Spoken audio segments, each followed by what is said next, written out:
शिवालिक हिमालय में समुद्र तल से करीब 2099 फीट की ऊंचाई पर बसा नाहन शहर सिरमौरी हुक्मरानों की राजधानी रहा है।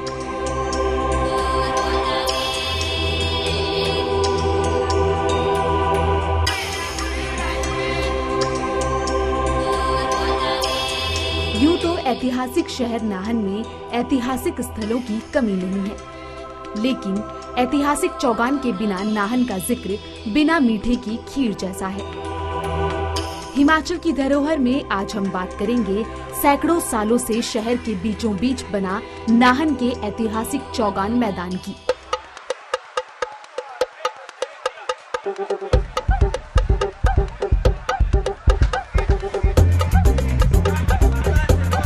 बदलते वक्त के साथ चौगान का स्वरूप भले ही बदल गया हो, लेकिन चौगान के सीने में ऐसी बहुत सी घटनाएं कैद हैं जो इसकी ऐतिहासिकता को बयां करती हैं।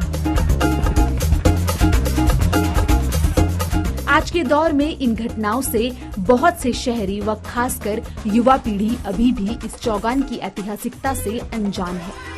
मिसाल के तौर पर सिखों के दशम गुरु गोविंद सिंह जी महाराज जब रियासत के महाराजा मेदिनी प्रकाश के बुलावे पर 30 अप्रैल 1685 को नाहन पहुंचे थे, तो गुरु महाराज के लाभ लश्कर ने चौगान मैदान में ही डेरा डाला था। गुरुजी महाराज करीब 8 महीने नाहन शहर में ही रहे थे। इसी मैदान के साथ ऐतिहासिक गुरुद्वारा श्री दशम स्थान भी स्थित है।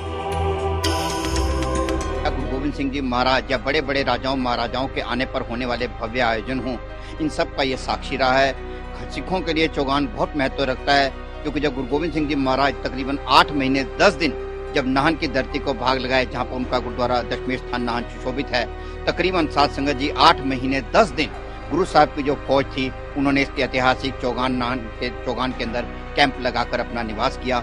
और भी जितनी भी ऐतिहासिक घटनाएं हैं, चाहे वो हमारे आजादी के आंदोलन का समा रहा हो, चाहे वो पजौता कांड या और भी कोई भी हमारी घटनाएं हुई, शायद ही कोई ऐसी घटना होगी जो इस नाहन के चौगान से अछूती रही।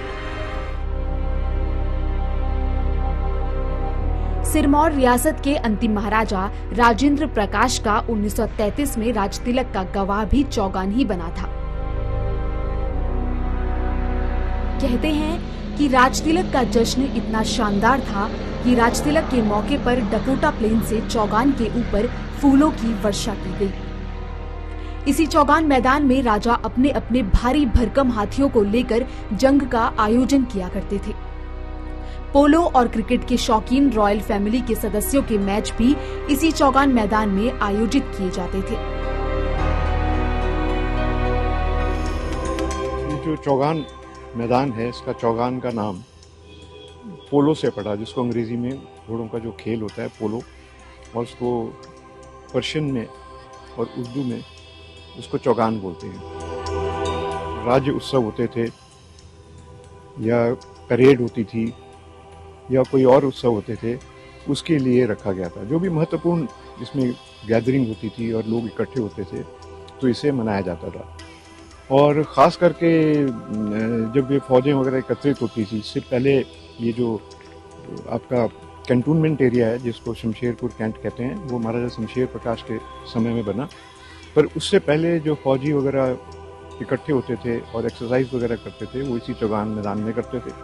इसके साथ ही एक साइड अस्तबल थे, जहाँ की घोड़े वगैरह भी रखे जाते थे, उनको भी इसमें उनकी जो ट्रेनिंग वगैरह दी जाती थी और उनको एक्सरसाइज वगैरह यहाँ कराई जाती थी। वहीं आजादी के बाद रियासतों का भारतीय संघ में विलय के दौरान सिरमौर के राजा ने भी अपनी गद्दी छोड़ने का ऐलान इसी चौगान से किया था।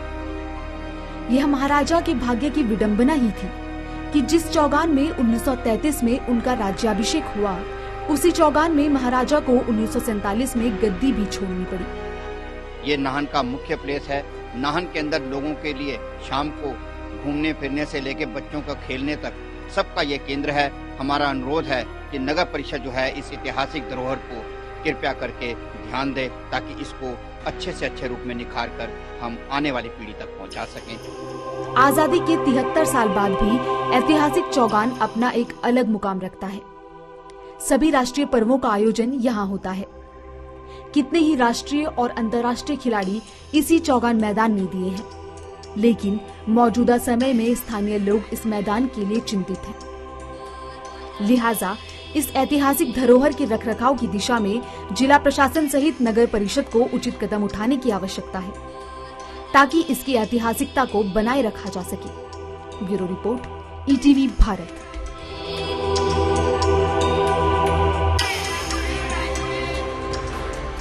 चौबीसों घंटे लगातार खबरें देखने के लिए डाउनलोड करें ईटीवी भारत ऐप।